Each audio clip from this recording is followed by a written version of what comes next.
You can go ahead, Dane.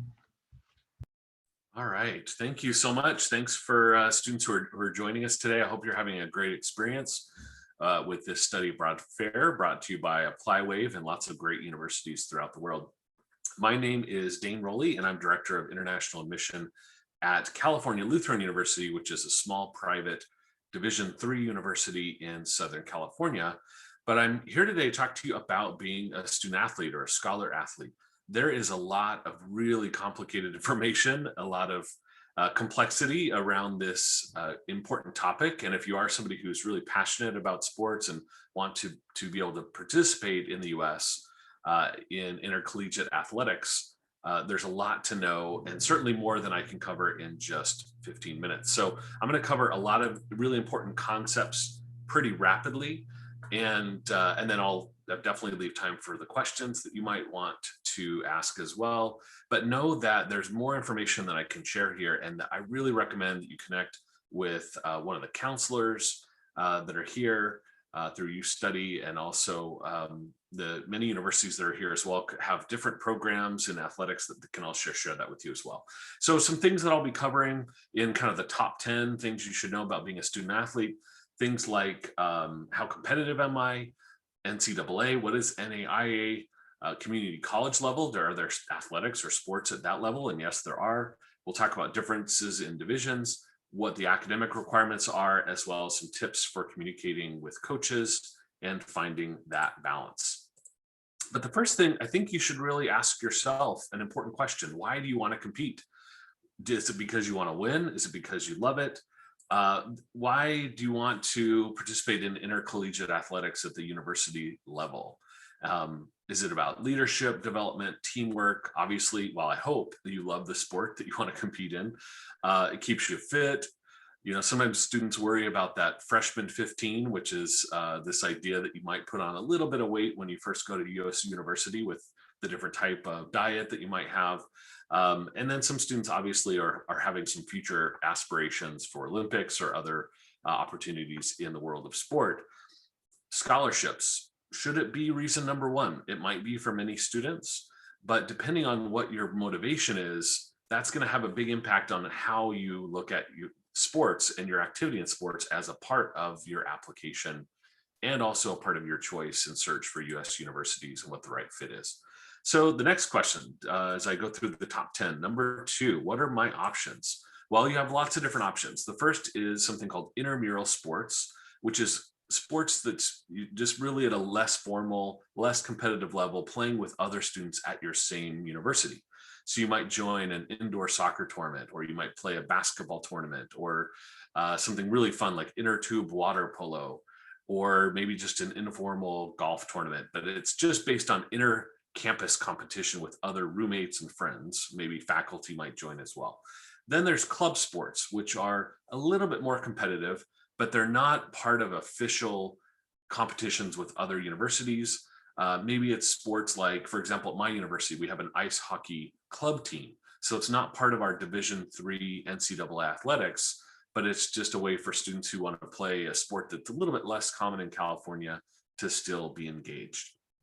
Then there's a group of universities that I'll talk about more in a few minutes called NAIA. Then there's also NCAA, which is probably the most kind of common or most known. And then there's also a National Junior College Athletics Association. So I know there was a session earlier today about community college as a great pathway, a great pipeline towards a 4-year degree in the US. I really recommend, if you're looking at community colleges, to realize you actually might be able to participate in a sport while you're also at a community college level. So keep that in mind. So a little bit about NCAA. There's Division One, Division Two, Division Three. I'll talk a lot about this in a minute, about what the differences are.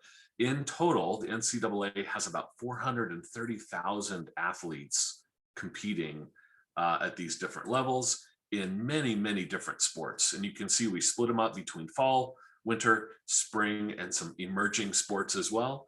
And you can see a list of what some of those sports are. I had a student ask me earlier today about field hockey. That's not one that's quite as common. There's also programs like beach volleyball that are kind of emerging sports, along with equestrian, rugby, and triathlon. One sport that you won't see in the US, but you will see in other parts of the world is cricket. That's not one that's really caught on quite as much in the US, but certainly soccer, American football, baseball are really common sports. So let's talk about NAIA programs and universities. The NAIA is the National Association of Intercollegiate Athletics. There are 65,000 student athletes in the US that are at 250 different colleges and universities. NAIA programs give out academic scholarships, many of them, and they give out athletic scholarships. So you'll see $600 million in scholarships were awarded last year to students who are competing at NAIA schools. Again, there's 250 of those universities and colleges in the US that are participating in this level of intercollegiate athletics. And you can see some of the men's sports that are offered in NAIA and also some of the women's sports as well. And the process, and this is a great website you want to maybe jot down, www.playnaia.org. And this will help you connect with universities, coaches, and potential scholarships. You can search for universities that might be a good fit for you. And it also shows videos of different competitions and championships with this level of intercollegiate athletics. All right, so moving on, I told you there's a lot of information. We're going to jump into NCAA Division One. So these are the kinds of programs that you've heard of, universities that are large research universities that have major basketball tournaments. We're almost starting March Madness for men's and women's basketball in the US. You're going to see those teams compete who are Division One teams in the NCAA, and then I'll also be talking about Division Two as well. So what are the characteristics of NCAA Division One and Two? They're highly competitive. They offer a wide range of university options, large and small, public, private universities. It's not just large research universities, but also even some kind of mid-sized universities offer Division One and Division Two.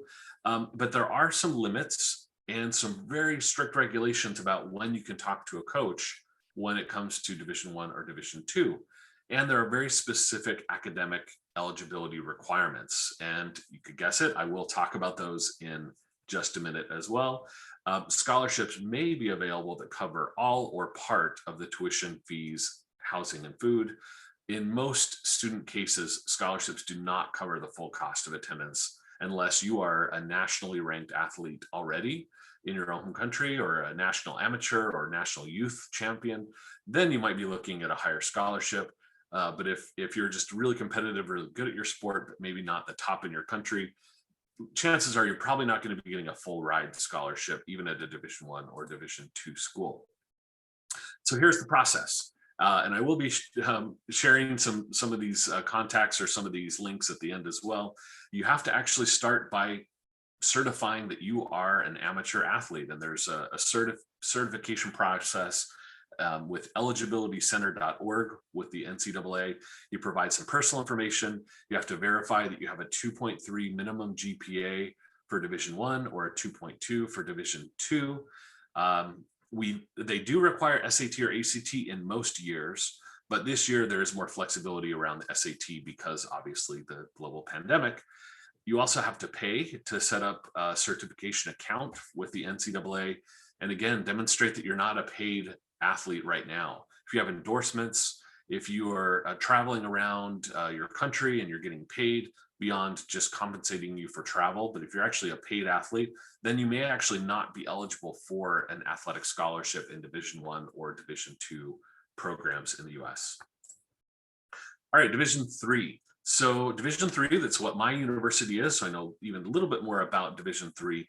These are programs throughout the country that are very competitive, depending on the region, depending on the sport, cover a wide range of options, small and medium universities, public and private. There are not as many limits or rules about when and how to communicate with a coach because scholarships are not involved. Most Division Three universities will offer academic scholarships, but we do not offer athletic scholarships. Something really important to consider. So, you might want to ask, well, what's the benefit of going to a Division Three school if I'm not getting athletic scholarships? The bottom line really, again, has to be about how competitive you are and also the motivation of why you want to play sports in the university setting. That's why I shared that at the very beginning of the presentation. The why do you really have that passion to compete? If it's just about scholarships, then go for those Division One or two schools. But if you're looking for kind of that athletic experience in an environment that is not quite as competitive, then Division Three might be a great option for you. It provides flexibility to pursue other options for you as well in the off season, like study abroad or internships. Your college attendance, your scholarships are not as closely linked to athletics. If you're a student who after 2 years of playing sports at a university, you're burnt out, you don't want to play anymore. Well, at Division Three, you're not going to lose any money if you decide not to still compete in that soccer program or that football program. And you may get more playing time often and earlier in your career at a Division Three school based on the level of competition, depending on how competitive you are.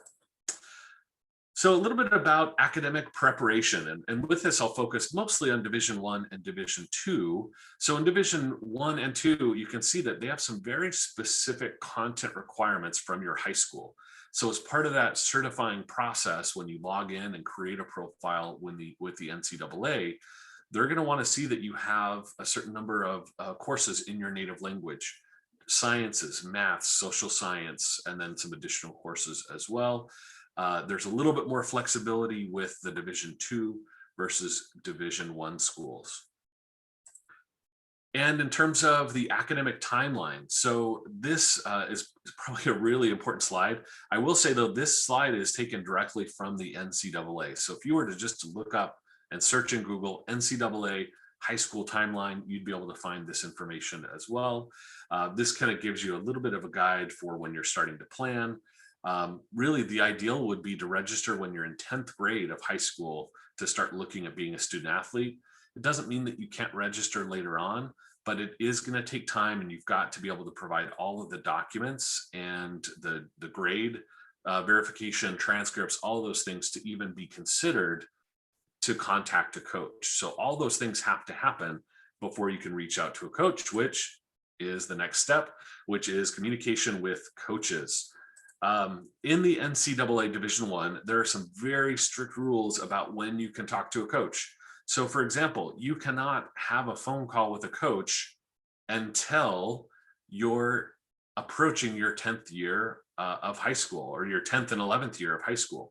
You can visit a campus when you're in your junior year or 11th grade year of high school. You can't visit officially and talk to a coach in person at a college campus until you are a high school junior. So there's some very strict rules about when you can communicate. And again, all of this is here. You can look up NCAA recruiting calendar and you can search that on Google and find that. For Division Two and Three, the rules are not quite as strict.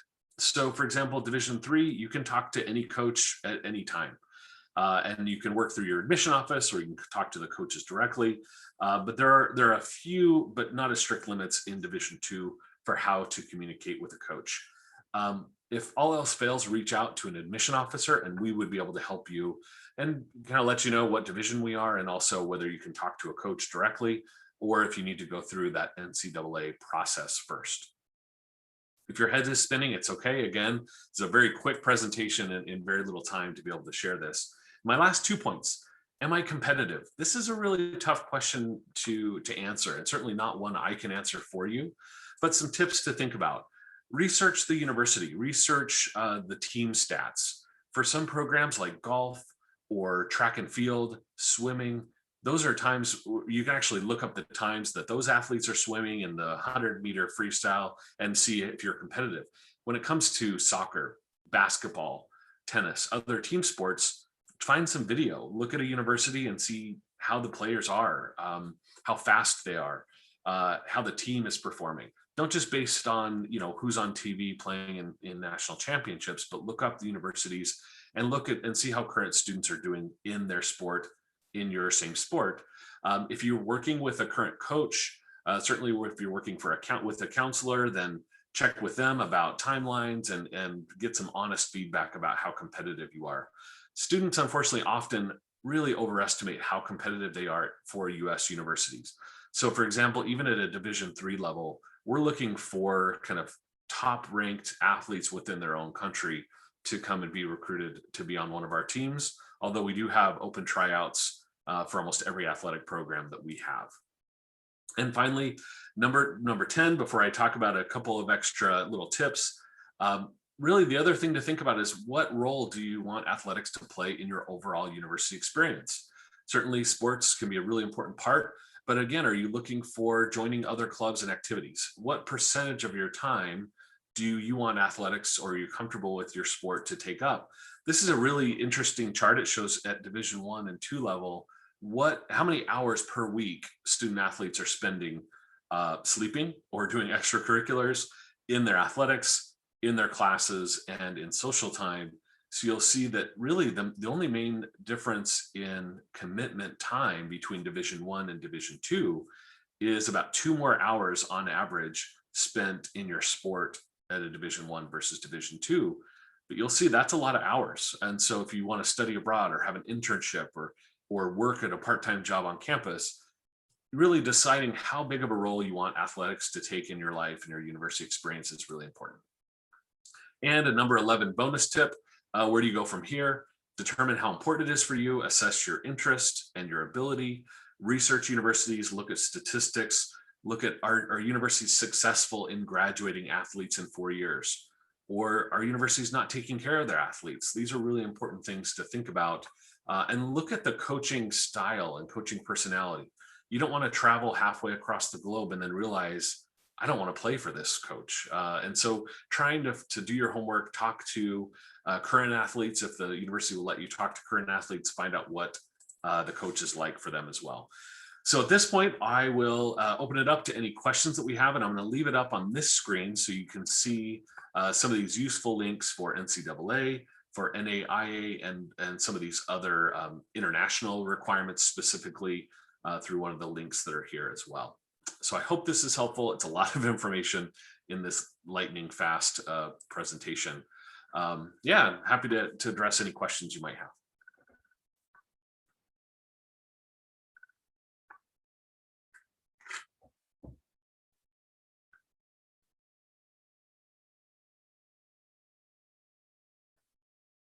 All right, Dane, we have some specific questions about your school.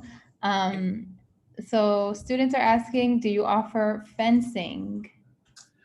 We don't. We do not offer fencing. That would be really fun. I found out my 8-year-old wants to start fencing. I don't know why. I think maybe he just likes playing with swords. But yeah, so we don't have a fencing program, although I will say that many of our programs have started because students want to start a new club.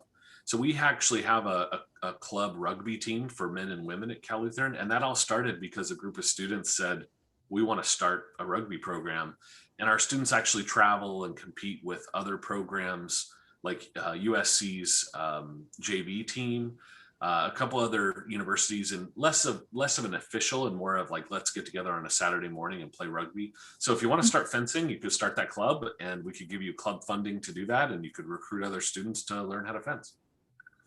Nice. What about synchronized swimming? No, we don't have synchronized swimming, but we do have very competitive men's and women's swimming, diving, and water polo. You might have been able to see in my background, we have some great athletic facilities. We're in Southern California, so all of our aquatic facilities are outdoors. In the winter, we do heat them, but it doesn't ever freeze. But yeah, we don't have synchronized swimming, but we do have those other aquatic programs. Nice. And in the background, that's the California Lutheran campus? Yeah, it's kind of our athletic complex on the north part of our university. Very nice. I don't see any additional questions right now. Well, I definitely recommend that for any students that are interested, it can be a complicated process. It's best to start early. The best thing to do is really just start to look at some of these websites, and they're pretty user friendly. There are some specific content areas for international students and what are the different regulations that are out there. It is possible to be a student athlete in the US. You just have to get some guidance and be able to ask the right questions. And I'm here to help. And I know all the other universities that are here at the fair are happy to help and answer these questions for you. Okay, thank you so much, Dane. For students who are looking for a specific sport, you can go to applywave.com. And when you do a search for your program, so your bachelor's, you can also filter on the left-hand side by specific sports. So if you do that, you will get a list of schools that specifically have your program and the sport that you are looking for. Another thing for students, please don't forget the contest that we are holding. You could win a free Duolingo English test. Dane, do you accept Duolingo? Absolutely, we do. Yeah, 105 for bachelor students and 110 for master students. Awesome. So this is a requirement. I mean, it's 49 US dollars and you can win it here for free. We are having 2 winners today. You have about 2 hours left to join that contest. And this is a requirement to study abroad. So you will need to do it anyway. So why not take advantage of this opportunity and get it for free? Absolutely. Yeah. Yeah, thanks University of St. Thomas in Minnesota for providing the contest. It's a great university and a great resource. Yes, for sure. Thank you so much, Dane. All right. Thanks, everybody. Talk to you soon. Bye. Bye.